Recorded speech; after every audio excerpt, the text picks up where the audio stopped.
Imagine sitting in class, half listening to your teacher, wondering what you're going to eat for lunch.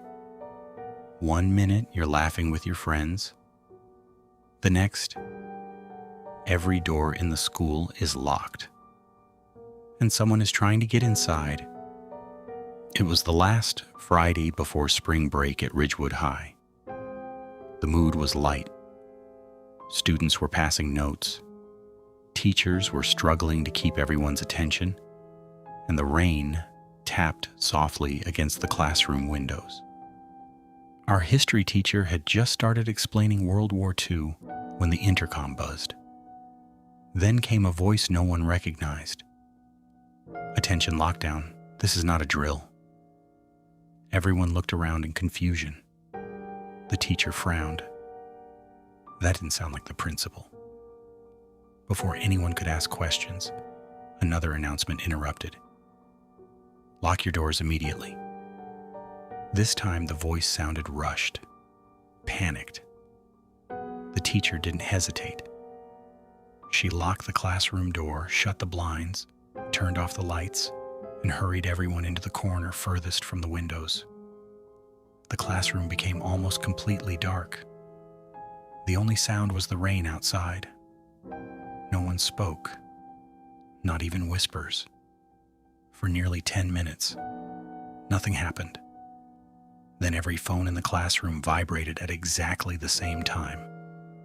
Students looked down, no notifications, no texts, just one message appearing on every screen.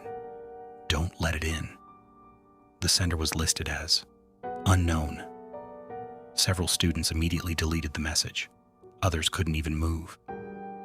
The teacher quietly whispered, "Turn your phones off." Nobody argued. A loud crash echoed somewhere downstairs, metal hitting concrete, then screaming, followed by silence. Someone began crying. The teacher squeezed the student's shoulder, trying to stay calm, even though her own hands were shaking. A minute later, footsteps, heavy, slow, walking through the hallway, not running, not searching, just walking. The footsteps stopped outside room 208, our room. A shadow appeared beneath the classroom door. Someone was standing there, completely still. 30 seconds passed, then a gentle knock. Knock, knock, knock. No one moved. Then came a soft voice. "Help me." It sounded like a teenage girl. "I'm hiding. Please let me in." Several students instinctively started to stand. The teacher immediately shook her head. "No." The voice outside began crying. "I know you're in there. Please. I don't want to die." Inside the classroom, people started crying too. Everything about the voice sounded real, terrified, desperate. But something felt wrong. The teacher picked up the emergency radio. No response. Dead. Then the crying stopped instantly. No sniffing, no footsteps, just silence. A few seconds later, the same voice spoke again.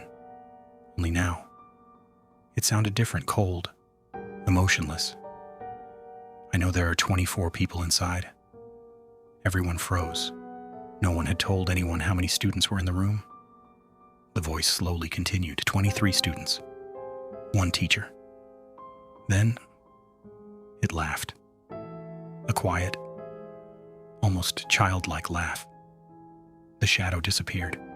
Footsteps walked away. 5 minutes later, a classroom door somewhere down the hallway slammed open. Then another, then another. The sounds echoed through the empty school. Bang, bang, bang. Every classroom, one after another. Until the sound stopped directly outside room 208 again. The handle turned violently. Once, twice, 3 times.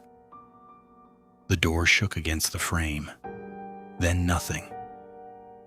Nearly an hour later, police officers unlocked the classroom door. The building had finally been cleared. Students walked into the hallway expecting chaos. Instead, every classroom door on the second floor showed deep scratch marks. Long, thin, as though something had dragged sharp fingers across the paint. Police never found anyone inside the school, no suspect, no weapon, no explanation for the message that had appeared on every student's phone.